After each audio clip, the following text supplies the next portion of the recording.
Graças a Deus. Pai do Senhor, queridos irmãos, vamos ler o texto bíblico para meditarmos juntos alguns minutos, depois participarmos do ato sagrado, sublime da Santa Ceia. Abra comigo lá na primeira carta de Paulo aos Coríntios, capítulo 11. Vamos ler versículos 27 ao 32.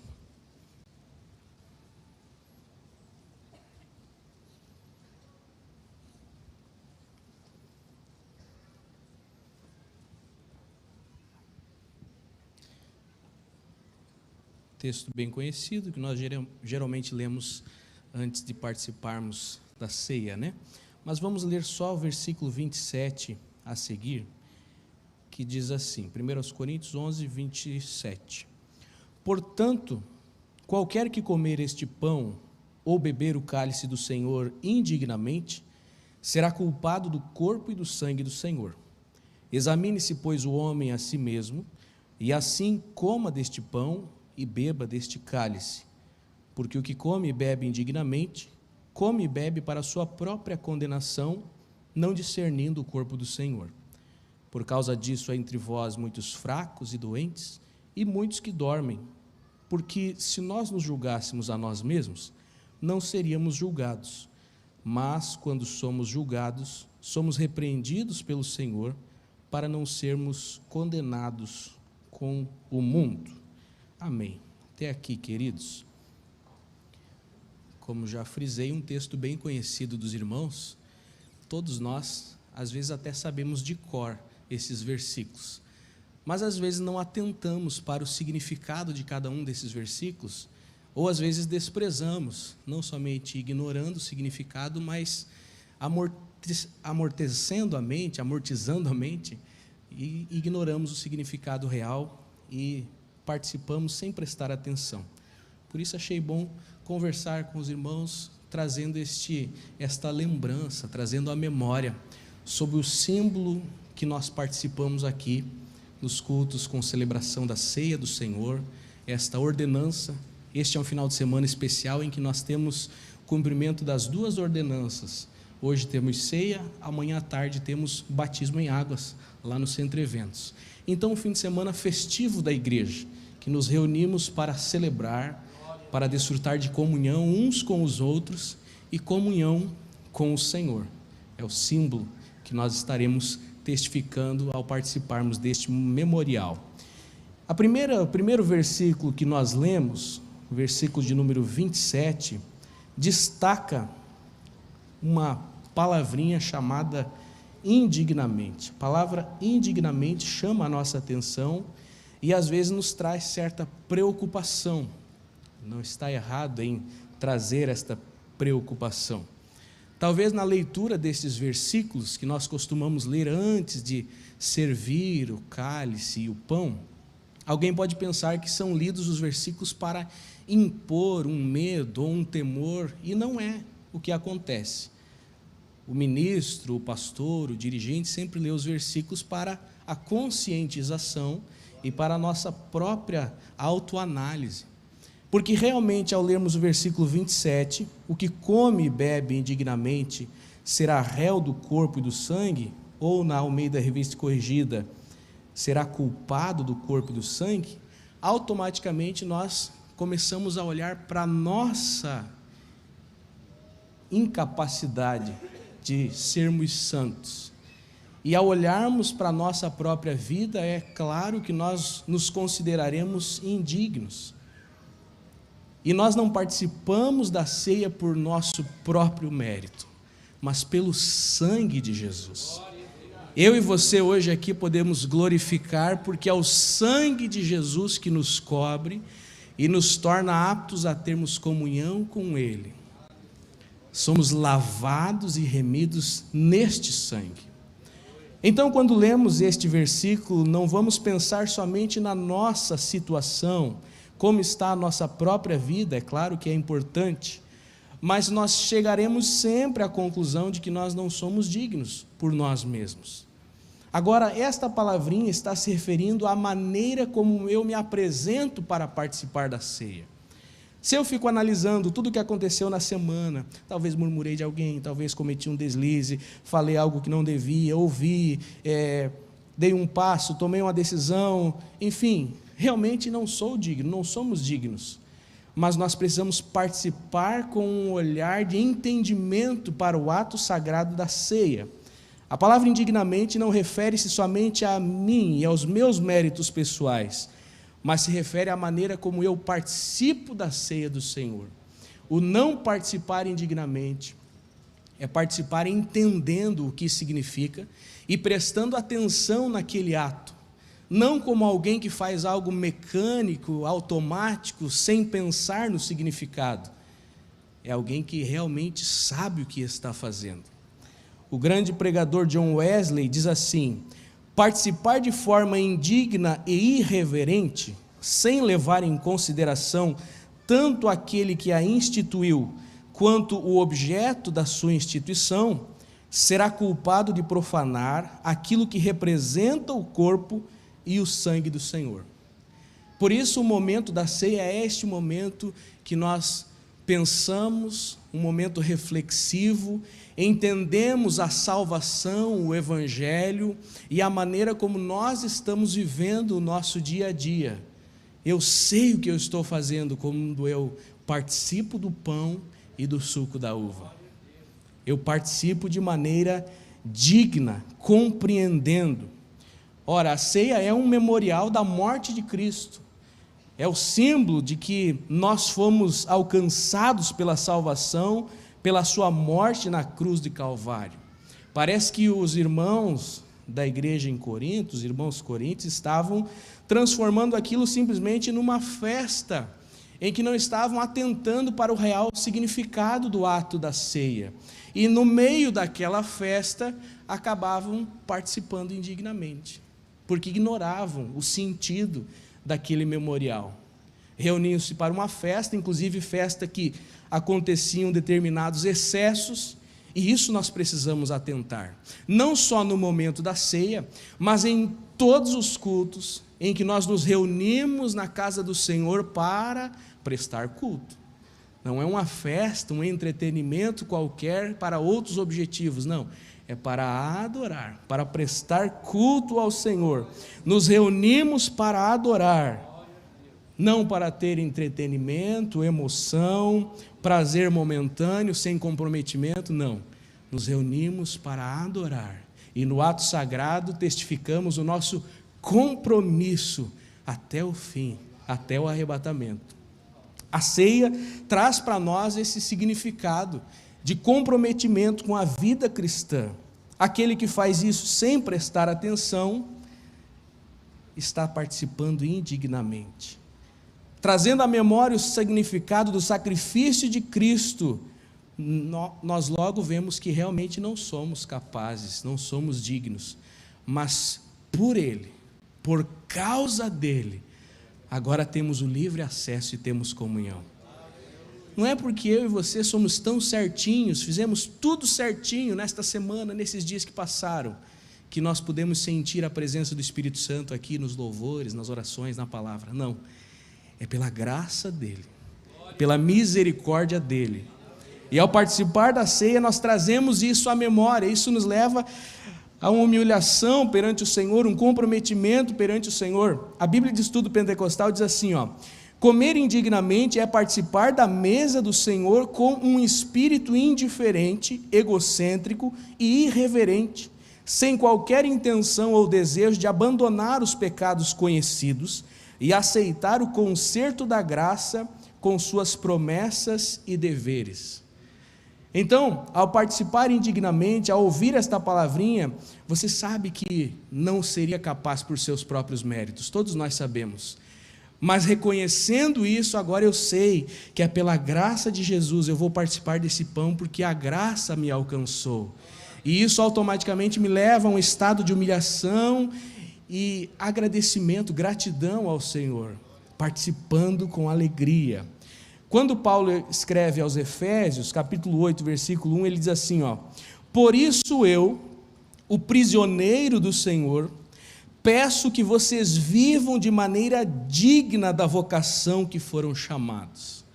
É eu saber a minha identidade, né, um vocabulário da moda, a minha identidade perante o mundo, perante os demônios, perante os irmãos, a minha identidade de cristão, e continuar vivendo como essa santa e digna vocação, como foi chamado. Precisamos andar sabendo o que fazemos e não participando de maneira ignorante a respeito do significado. Na sequência, Paulo continua instruindo, e ele diz: examine-se, pois, o homem a si mesmo, e assim coma deste pão e beba deste cálice. Esta autoanálise, este examinar a si mesmo, não é com o objetivo de abster-se da ceia, mas novamente é de se colocar na posição de servo, de indigno. É na posição de me humilhar perante a cruz de Cristo. Se compararmos a santidade divina, não há forma de comparar com a nossa insignificância e pecaminosidade humana. Então, ao analisar a minha vida, minha conduta, meu coração, eu automaticamente me caio, me prostro de joelhos. Isaías, quando ele tem a visão do alto sublime trono, já preguei sobre isso aqui, quando ele vê a visão espiritual, aquela santidade já automaticamente reflete a sua sujeira. Ele diz: ai de mim que vou perecendo, pois estou diante de um povo de impuros lábios e o Deus santo, e ele fica com medo de morrer. Quando nós analisamos a santidade, entendemos a santidade, a pureza de Cristo, a nossa sujeira acaba se destacando, e ao nos analisarmos, examinarmos, nós caímos de joelhos. Quando terminamos de participar da ceia, a maioria é costume dobrar os joelhos em agradecimento, dizer: Senhor, obrigado, mais um momento que estou celebrando, não é por meu mérito, mas é pela Tua graça. É importante então esta autoanálise, examine a si mesmo e então coma do pão e beba do cálice, renovando o propósito com Deus. Cada ceia nós renovamos nosso propósito de fidelidade com o Senhor, mas não só na ceia, todos os dias. Faça isso ao acordar pela manhã, antes de deitar, todos os dias, renovando o propósito. A Bíblia de Estudo de John Wesley diz assim, se ele conhece a natureza e o objetivo da instituição, e se é seu próprio desejo e intenção cumprir com ela plenamente. Então, quando eu analiso a mim mesmo, eu sei o que significa a ceia, e agora, se eu estou de acordo, eu participo. Examino como está a minha vida, estou de acordo com a natureza, o objetivo, é meu desejo continuar, e é minha intenção cumprir os desígnios, eu participo.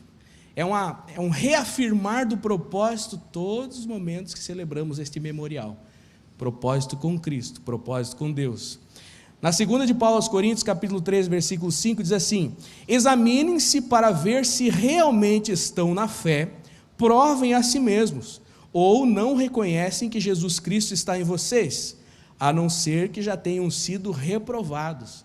Na segunda carta, Paulo ainda está instruindo sobre esta autoanálise. Em Salmo 139, um versículo que muitos de nós sabemos de cor, Salmo 139, 23, diz assim: sonda-me, ó Deus, e conhece o meu coração, prova-me e conhece os meus pensamentos, vê se há em mim algum caminho mau e guia-me pelo caminho eterno. Então, esse ato de colocar-se à disposição para o Espírito perscrutar o nosso coração, as intenções da nossa alma, da nossa mente, e se colocar diante dele para ser sondado, para o Espírito Santo revelar aquilo que precisa melhorar, aquilo que pode melhorar. Autoanálise, examinar a si mesmo com o óleo, com a lupa do Espírito, com o auxílio do Espírito. Precisamos ter este propósito diário, porque se nós participamos sem saber o significado, achando que está tudo bem, que somos merecedores, participamos achando que é pelo nosso próprio mérito, alguma coisa está errada. Se nós achamos que somos santos, estamos já 100%, não precisamos melhorar, nós já nem deveríamos estar aqui. O Senhor já nos teria levado para a glória. Mas estamos aqui sendo aperfeiçoados, porque aquele que iniciou a boa obra aperfeiçoará até o dia, até aquele dia. Então, se eu e você temos algo a melhorar, vemos algo a melhorar, nós nos alegramos, porque o Senhor ainda está falando conosco, ainda está trabalhando em nós, e se estamos dispostos a melhorar, então glória a Deus, vamos participar da ceia com alegria e cada vez sendo mais parecidos com Cristo, cada vez sendo mais santos como Ele é santo. Ainda não chegamos à santificação completa, mas estamos a caminho e vamos glorificando a Deus. Então Paulo aqui diz: examine-se a si mesmo e então coma, participe da ceia. Ele em nenhum momento diz para não participar, ele diz participe, mas sabendo o significado, sabendo o que está fazendo e renovando seus propósitos de compromisso com o Senhor. Na sequência ele diz: porque o que come e bebe indignamente, come e bebe para a sua própria condenação, não discernindo o corpo do Senhor. Bem parecido com o versículo 27, né? Come e bebe indignamente. Só que aqui Paulo está trazendo mais uma metáfora que ele usa muito no versículo 12 e 13, no capítulo 12 e 13, que é a metáfora ou o exemplo do corpo. Olha como ele traz isso. O que come e bebe indignamente, come e bebe para a sua própria condenação, não discernindo o corpo do Senhor. Nós somos corpo de Cristo. Somos membro deste organismo espiritual e precisamos não só então a comunhão com Deus, mas a comunhão uns com os outros. O que come e bebe sem prestar atenção, sem saber o que faz, ele não está discernindo, ele não está tendo esta compreensão que ele é parte de um corpo. E participar de um corpo tem algumas nuances, algumas características. Quem faz parte de um corpo, ele sabe que ele não se comanda sozinho.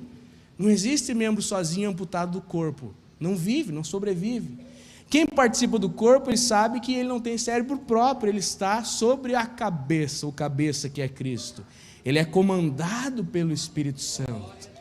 Ele vive com um ajuste fino de todas as partes que faz o corpo continuar movimentando-se, frutificando, crescendo, se alastrando pela cidade, fazendo evangelismo, ganhando almas. É um corpo bem ajustado, e isso nós temos que compreender. Então, toda vez que participa do pão e do vinho, do suco de uva, relembra que é parte de um corpo que está vivo, um corpo que tem cabeça e todos os membros têm igual valor, utilidade. É claro que tem membros do corpo que são mais sensíveis, outros aguentam mais pancada, uns estão mais expostos, outros estão mais ocultos. Esta metáfora é muito rica e nós poderíamos ir muito além, mas é fato que todos temos igual importância para o andamento deste corpo, e o Espírito Santo opera tudo em todos, vai ajustando e vai fazendo frutificar. Glórias a Deus. Então participa da ceia, no nosso costume, um membro batizado que ele é parte deste corpo, que não está afastado deste corpo, ele está em comunhão com a igreja e com o Senhor. Servimos a ceia aos membros batizados em comunhão, porque quem não é parte desse corpo não celebra. Por exemplo, daqui um mês mais ou menos, tem uma grande celebração de uma nação, 4 de julho. Nós brasileiros não celebramos o 4 de julho, porque é um memorial daquele corpo, nação política. Então, aquele que não faz parte desse corpo não celebra esse memorial. Mas nós, crentes, salvos, batizados, que agora somos parte desse corpo, toda a ceia nós nos preparamos para fazer aquele memorial do sacrifício de Cristo. E participamos com alegria, testemunhando que nos mantemos ligados com o Senhor, nos mantemos unidos com o Senhor e uns com os outros. E aquele que participa de maneira indigna, não discernindo o corpo, achando que pode servir de qualquer forma ou a qualquer um, ele sofre um determinado juízo ou condenação. Vai seguindo o versículo 29 ao 30. Diferentes formas de juízo, do mundo espiritual, do mundo natural, que são interligados. Alguns já nem acreditam nesse conceito metafísico, de algo que não é palpável, concreto, Mas o mundo espiritual existe, é real, e eu e você sabemos, porque o Espírito Santo se move e às vezes nos dá percepções espirituais. E muitos aqui já tiveram experiências sobrenaturais com o Senhor e sabem da existência do mundo espiritual. As formas de juízo para aquele que participa indignamente, vai na sequência, né? Há muitos fracos, doentes e muitos que dormem.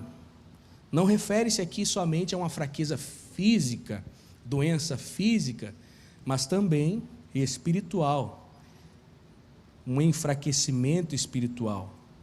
A igreja de Corinto tinha muitas pessoas nessa situação. Paulo escreve ali, há entre vós muitos fracos, doentes e muitos que dormem. Como será que está a nossa congregação, a nossa casa, nossa vida, né?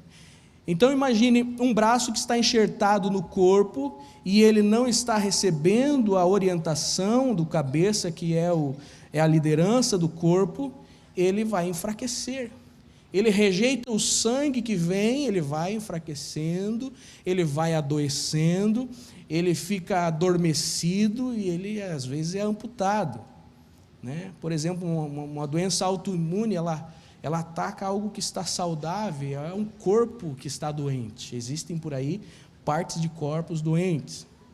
Mas vamos pensar um pouco sobre essa fraqueza. Fraqueza que nós vemos às vezes, observamos, pessoas que não têm força para vencer as lutas. No primeiro embate ele esmorece, ele se acovarda. Na primeira tentação ele cede. Amanhã na escola dominical vamos falar sobre tentação, não cedendo às tentações. Na primeira seta do inimigo, na primeira artimanha, ele cede, ele cai, ele não consegue resistir, ele precisa de um acompanhamento constante, ele precisa de alguém para estar ajudando a ficar em pé, porque ele está fraco, ele está debilitado, precisa empurrar porque ele não se sustenta. Existem alguns nessa condição. Os doentes, o doente precisa de um remédio para ele curar. Muitas vezes não compreende o remédio. Também na escola dominical, alguns domingos atrás, falamos sobre este remédio da disciplina. Precisa o remédio. Existem doenças que são contagiosas, uma murmuração, uma sensualidade, um espírito que vai alastrando. Precisa corrigir, precisa curar, dar o remédio. Existem doenças que são geradas por pecados contra Deus, contra o corpo de Cristo, contra o próximo, contra si mesmo. Está doente, precisa curar. Deus traz cura. E todos nós aqui estamos sendo curados todos os dias, recebendo cura do Senhor, para sermos santos. Existem os que dormem, ou seja, ele não trabalha, ele não é ativo, ele não gera frutos, ele está no meio do corpo, mas dorme. Mas o que me alegra é que Paulo diz assim, há entre vós, ou na Nova Almeida atualizada, há entre vocês muitos que dormem, muitos fracos e doentes. Mas quando ele diz há entre vós, então a regra geral não é fraco, doente que dorme. A regra geral é pessoas saudáveis, crentes saudáveis. Aleluia. Então há no meio de vocês alguns fracos, alguns doentes, muitos que dormem, mas a regra geral é crente cheio de unção, com força para vencer e resistir o pecado, com força para ajudar o outro a ficar de pé, saudável para não ser contaminado pelo mundo, saudável para ajudar a dar o antídoto àquele que está sendo alvejado pelas setas. A regra geral é de crentes vivos, que estão ativos, produzindo, não estão dormindo. Basta vermos o quanto está acontecendo de salvações, de batismo, de pessoas sendo discipuladas, de departamentos crescendo. Então a regra geral é de uma igreja viva, mas há entre vós, e quanto a esses precisamos cuidar, precisamos ajudar para que se fortaleçam e fiquem de pé. Porque quando eles continuam fracos, continuam doentes, eles são julgados pelo Senhor. Se não nos julgamos a nós mesmos, ou se não nos julgássemos a nós mesmos, não seríamos julgados. Se nós estivéssemos constantemente, como a maioria está, constantemente analisando a sua situação, o seu posicionamento diante do Senhor, e vendo como poderia melhorar, não seria necessário a punição do julgamento. Ou seja, quem percebe que está sendo tentado e pede ajuda, depois ele não vai confessar o deslize, um adultério, uma fornicação, não vai perder um casamento, porque ele confessou antes, está sendo tentado, confessou ao Senhor, pediu ajuda de alguém sábio, de responsabilidade, alguém forte espiritualmente.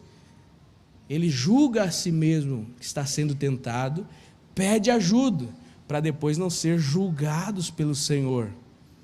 Pedir ajuda, traçar uma maneira de se corrigir, para não precisar uma disciplina, seja ela humana ou divina, seja ela verbal ou não, seja ela espiritual ou social.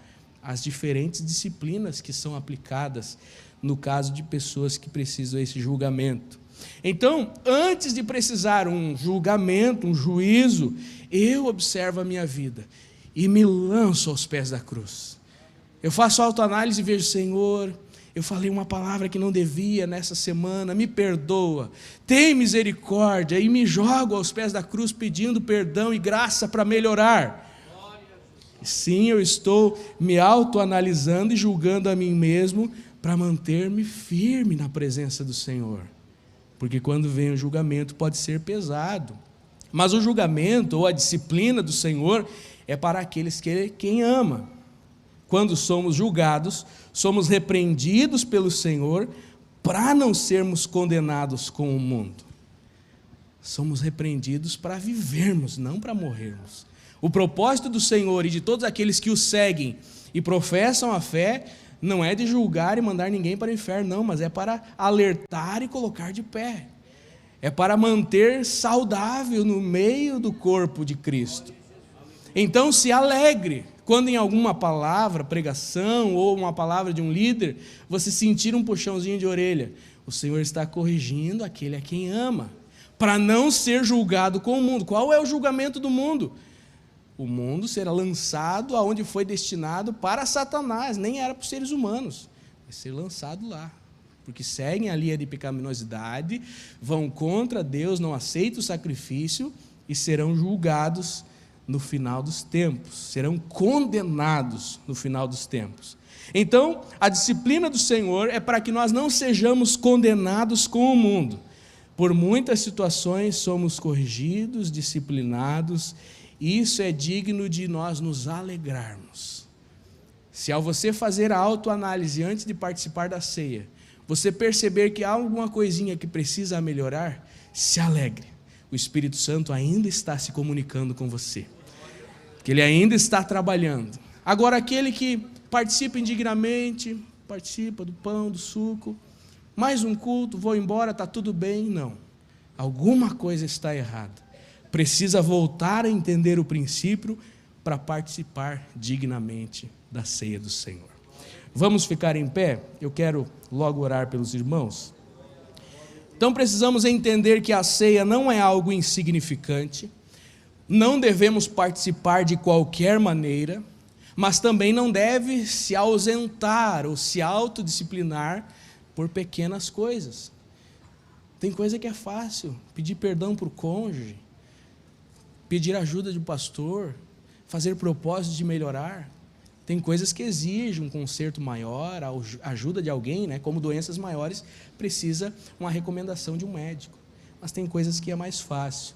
Entender que a ceia celebra não somente a minha comunhão com Cristo, mas celebra a unidade, o corpo de Cristo. Não somente esta congregação aqui, mas todos os santos em comunhão, aqueles que ainda conheceremos, de povos, de nações, de eras que passaram, que virão, se o arrebatamento não acontecer depressa. Entender também que há correção do Senhor, há disciplina para aquele que participa de maneira indigna. Mas entender que o propósito divino não é de condenar, mas é para salvar a todos nós. O Senhor corrige a quem ama, não somos filhos bastardos.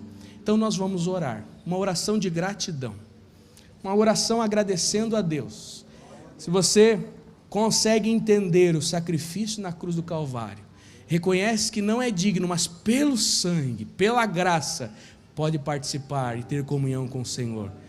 nós vamos agradecer juntos aqui, pelo fluir do Espírito Santo, não porque nós somos bonzinhos e melhores que qualquer pessoa, mas porque o amor dele nos alcançou, e a graça que nos faz permanecer neste caminho, a caminho do céu, mesmo com pequenos deslizes, tropeços, mas levanta-se e segue. Vamos orar juntos.